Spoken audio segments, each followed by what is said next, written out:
Chapter 79. A battle to become famous. Definitely. Although the blade and sword double Jedi are powerful together, but with Wu Gang's strength, they may not be able to take advantage of it. I believe that they won't miss this opportunity to observe Wu Gang. Kang Tian did not come for a long time.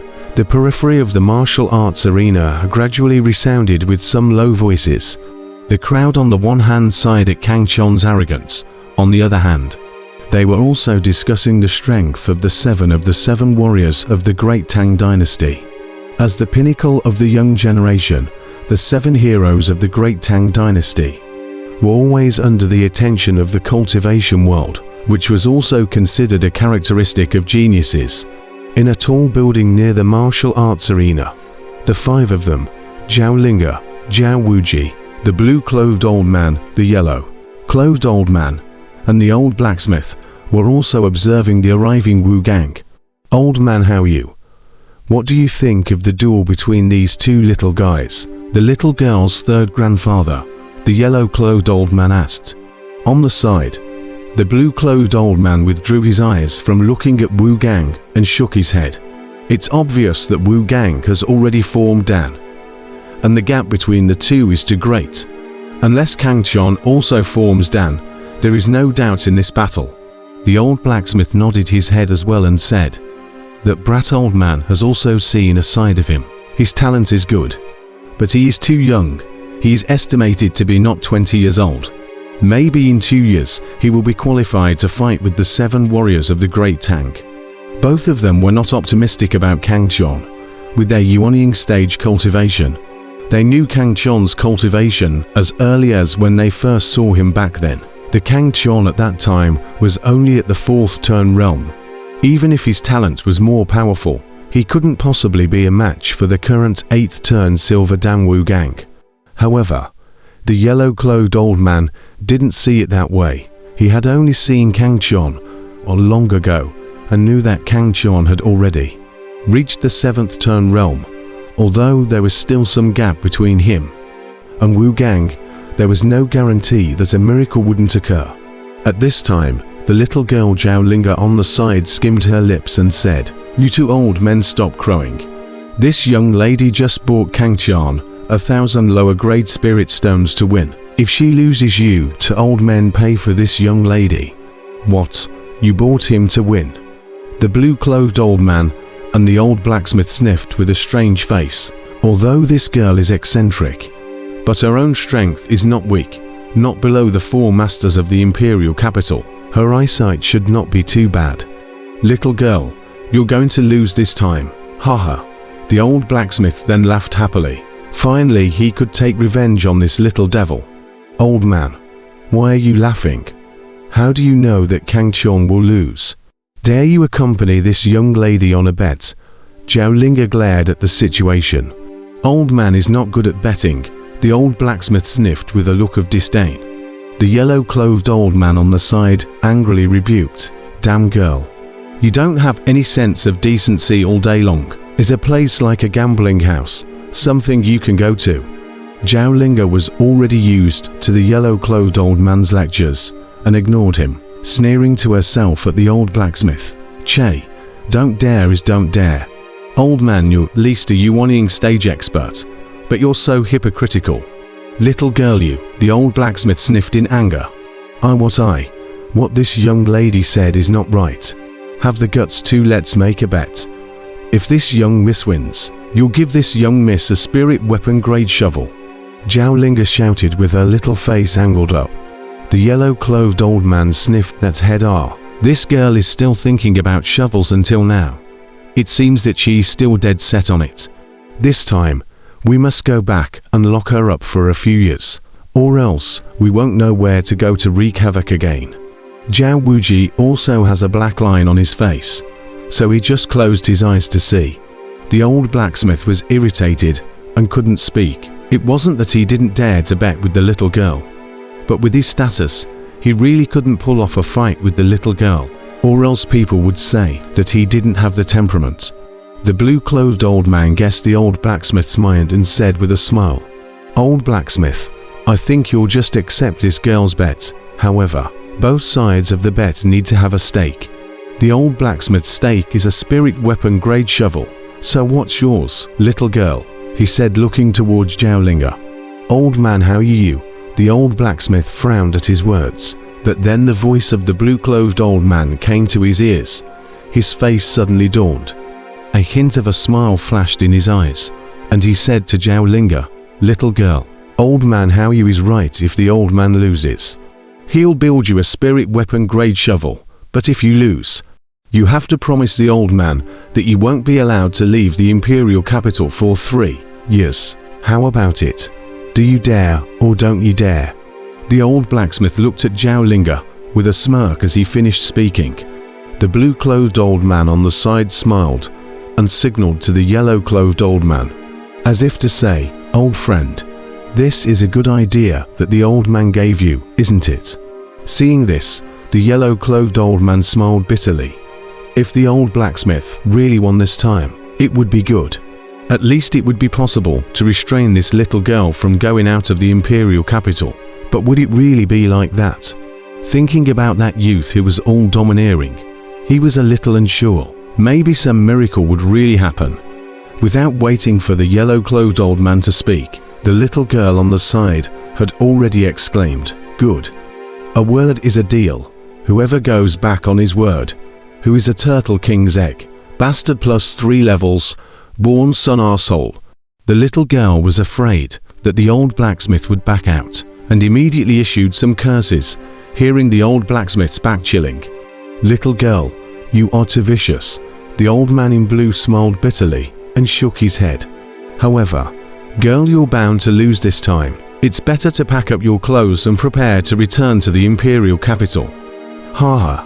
The old blacksmith was confident, with a smile as if victory was in sight. HMPH. It's still early to say who will win and who will lose. You two old men will just wait and see. Zhaolinga sniffed coldly.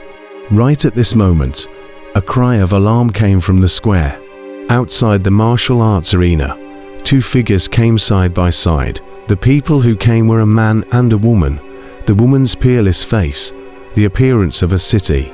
The man's stalwart and overbearing, extraordinary. As soon as these 2 figures appeared, they became the focus of everyone's attention. They were Kang Chon and Huo Xiangrong. Wu Gang, Kang Tian has come to answer the battle. A voice containing thick true qi came out from Kang Chon's mouth, and immediately after, an invincible battle intent erupted from his body, and a shocking battle intent shot up into the sky, sweeping across the entire martial arts arena. Instantly, the martial arts arena was abuzz. Wu Gang, who had his eyes closed, woke up with a start, and 2 streams of light came out from his eyes. Asterisk, asterisk, asterisk, asterisk. And his bloodthirsty gaze swept fiercely towards the Kangchon duo, who were walking slowly in the distance. Great war, a touch. A war fell. The crowd on the periphery of the martial arts arena quickly separated. Kangchon and Huo Qianrong walked into the arena side by side. Xiaojin stood on Kangchon's shoulder, high monkey head, to big golden eyes scanning the surrounding crowd, a look of arrogance. As early as before leaving Heavy Iron City, Xiaojin had already reached the 9th level of Foundation Establishment realm, and now it was Kangchon who didn't know Xiaojin's exact cultivation level. But Kangchon was able to sense that the current Xiaojin was no longer his opponent. After all, he had risen 3 levels in a row within the past 7 days, and had already stepped into the 7th turn realm. When Kangchon defeated Wu Fei, the little gold that he was carrying with him also became famous in Fengdu City. So even though the crowd was surprised, they didn't make a fuss. When Kangchon and Huo Qianrong were 10 feet away from Wu Gang, they stopped their pace and gazed at the domineering figure in front of them through the air. Wu Gang also opened his bloodthirsty eyes. His icy gaze swept in, and instantly, a berserk domineering aura swept in. The sky suddenly changed color, the wind raged, and the waves surged. Worthy of being a hegemonic warrior, Kangchon's face straightened. The domineering figure in front of him a very dangerous feeling, a feeling that could only be generated by an even match. Undoubtedly, this battle would not be so easy even if he won. While Kang Chon was secretly sizing up Wu Gang's gaze swept past Kang Chon and looked towards Hua Huanyong beside Kang Chon. A trace of gravity flashed in his eyes as he said in a deep voice, "Hua Huanyong, I didn't expect that you would also form the 8 Revolutions Silver Dance. Do you want to fight me in advance?" As the words fell, a majestic domineering aura swept over him. As a fellow great Tang 7 warriors, Wu Gang also had an understanding of Hua Huarong's strength.